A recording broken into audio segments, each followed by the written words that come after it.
Petr Kučera, jak se těšil na první trénink před novou sezonou? Tak těšil jsem se moc, protože je tady spoustu novýho, tady samozřejmě nový spolukolega David Frisch, na kterého jsem se těšil hodně, protože se známe z reprezentace, takže to za prvý.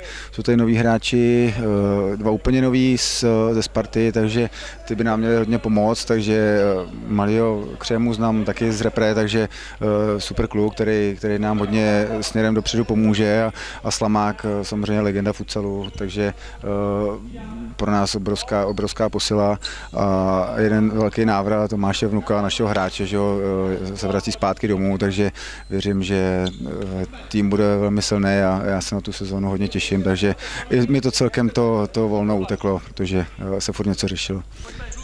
Byl čas na nějakou dovolenou? Čas na dovolenou byl, ale bohužel, jak ten futsal celkem už zasahuje do toho osobního času, tak volný už moc není, takže byl jsem akorát týden na Levkádě s přítelkyní, tam jsme si to užili a teď už nás čeká jaký prodloužený víkendy a potom až v zimě za nějakou odměnu, kdy se bude dařit, tak chci taky někam vycestovat. Mluvil jste o Davidu Fričovi, který posiluje trenérský tým, co se tím mění pro vás?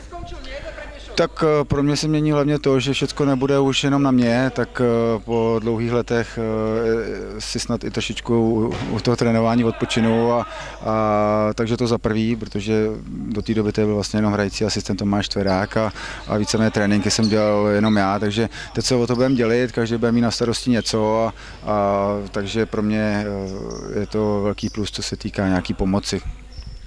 V mužstvu také vzrostla konkurence, už jste mluvil o těch posilách. Kdy dojde tedy k nějakému zužování kádru a kolik hráčů nakonec zůstane pro nadcházející sezonu v A týmu? Tak to se uvidí. Já jsem třeba nemile překvapený z toho, že vlastně jsem tady dneska nemohl přivítat našeho hráče Jiřího Šišu, vlastně, s kterým se počítalo a nikdo ho tady nevidím, takže neomluvený, nevím, co se stalo, takže dali jsme si nějaký termín pro zužování přibližně za měsíc po nějakých těch přátelácích a zatím žádný velký zužování asi nebude, tak není nás tady 20, je tady celkem rozumný počet hráčů pro A tým, jsou tady nadějní mladíci, kteří budou sbírat teď zkušenosti, takže my chceme zachovat nějakých minimálně 14 hráčů do pole, takže pokud se tady podíváme za záda, tak o moc víc lidí tady zase není, což jsme rádi, že tady se to už vystříbřilo.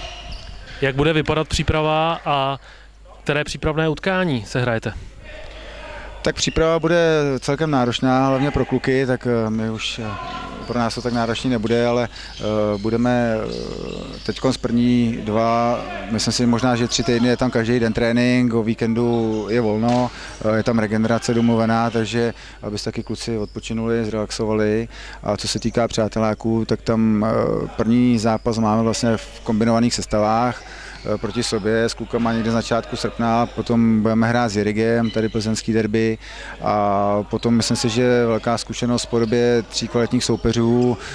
Postupně vlastně se utkáme s Piněrou Bratislava, Gierem a na závěr možná 2krát s Novosibirskem uvidíme, jestli se ten druhý zápas povede dohodnout, takže to jsou velký týmy a ty už myslím, že nás prověří, jak na tom jsme.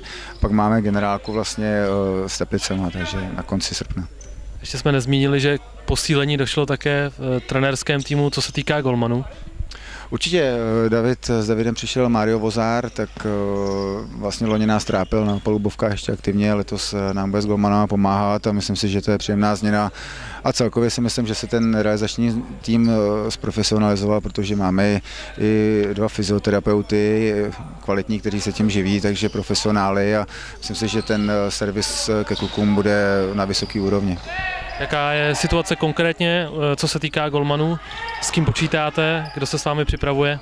Tak domluvili jsme se na pokračování s Vaškem Kubíčkem, za což jsme rádi. Pak je tady Lukáš Němec, kterýho taky známe z reprezentace. Chceme mu dát letos už hodně šancí a jako třetí v zádech a jako trenér nebo jako golman pro B tým, vlastně jednička, je tady Tomáš Landrgot, který je připravený kdykoliv zaskočit, takže s těma 3 klukama se budeme připravovat.